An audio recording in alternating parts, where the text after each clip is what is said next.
Hello friends, welcome back to my channel মাটাটিং।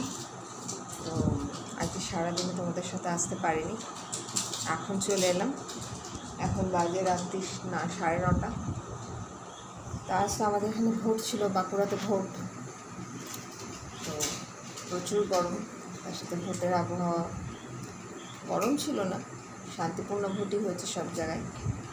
তো সকালবেলা রাস্তা খুব ফাঁকা ছিল, যেমন আমার ডেলি রুটিন।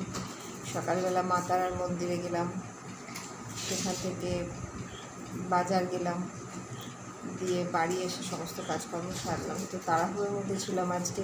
অ্যাকচুয়ালি দুবার ধরে বাজার যেতে হয়েছে, তো সেই কারণে সময় করে উঠতে পারেন তোমাদের পাশে আসা। বাইরে থেকে হয়তো তুমি অন্য কোনো আওয়াজ পাবে, কারণ আমি তো জানোই আমি রিলেটেড থাকি, উপরে ফ্যামিলি আছে, তো উনি কথাবার্তা বলছেন। তো আজকে আর বেশি কিছু রান্না করিনি। আজকে সকালবেলা ছেলে পোস্ত আর মাছের ঝোল দিয়ে কাটিয়েছি। এখন ভাত বসিয়ে দিয়েছে। তো তোমরা কখনো ভাতের সাথে রসুন দিয়েছো? দিয়ে দেখবে, ভীষণ ভালো লাগে। আমি ভাতের মধ্যে আজকে একটু লাল শাক দিয়েছি, একটু মূলো ছিল দিয়েছি, একটু গাজর দিয়েছি, পেঁয়াজ দিয়েছি আর রসুন দিয়েছি। তোমরা খেয়ে দেখুন করে। আর কাঁচা সর্ষের তেল, কাঁচা লঙ্কা আর একটুখানি নুন দিয়েছি।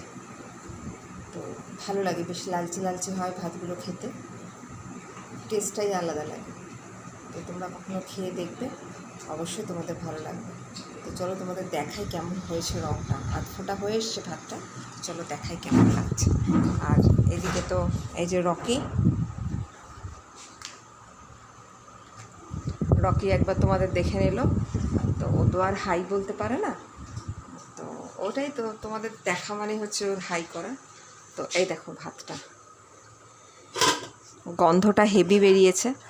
তো এই হচ্ছে ভাতটা, এই যে ফুটে এসছে। একটু কারি পাতাও দিয়ে দিয়েছি ওপর দিয়ে গন্ধের জন্যে, কারণ এখন মূলো তো অসময়ের মূলো, তো একটু গন্ধটা একটু বেশি। সাদা মূলোর এমনিতেই একটু গন্ধ বেশি। তো এই যে আলু চৌকো চৌকো করে কেটে দিয়ে দিয়েছি, গাজর দিয়েছি, দেখো মূলো দিয়েছি, আর গোটা পেঁয়াজ দিয়েছি, আর রসুনও গোটা দিয়েছি, আর কাঁচা লঙ্কা দুটো, আর কারি পাতা, আর তেল, আর সর্ষের তেল, আর নুন।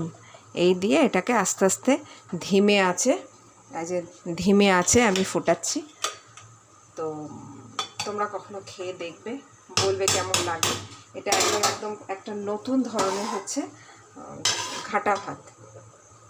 আর এই গরমে আর কিছু রান্না করতে ইচ্ছে করলো না। আর কর্তাকে বলেছি আসার সময় চপ নিয়ে আসতে, বেগুনি। তা আমি তো চপ খাই না, পছন্দ করি না, আমি বেগুনি খাই। তা বলেছি ওটাই আনতে। তো আনলে পরে ওর আস্তে আস্তে 11টা, ওর তো 10টা অবধি পড়ানো থাকে, তারপরে আসবে আড্ডা মেরে। তো চলো আজকে এইটুকুই তোমাদের সাথে গল্প করবার সময় পেলাম। তো চলছে, রকি আপন মনে কাজ করে যাচ্ছে। এই দেখো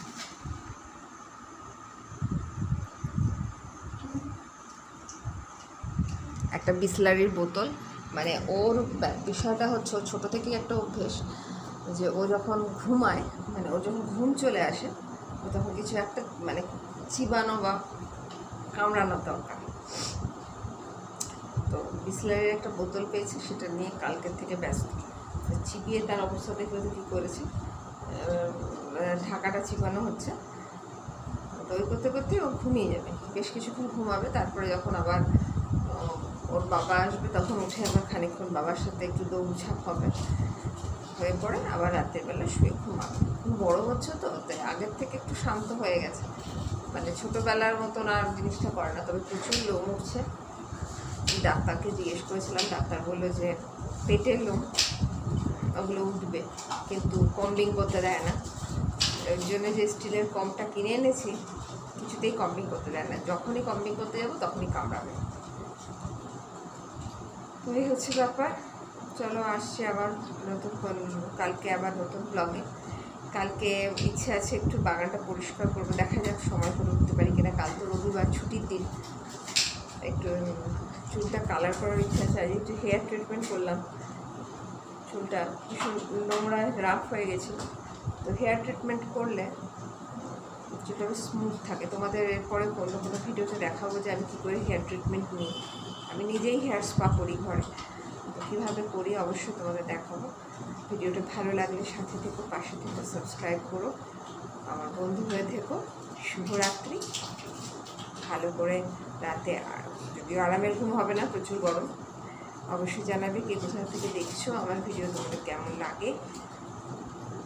ভালো লাগবে আমার জানতে, আমার শুনতে। কোনো প্রশ্ন থাকলে অবশ্যই জানিও। তো চলো, আজকের মতন টাটা, গুড নাইট সবাইকে।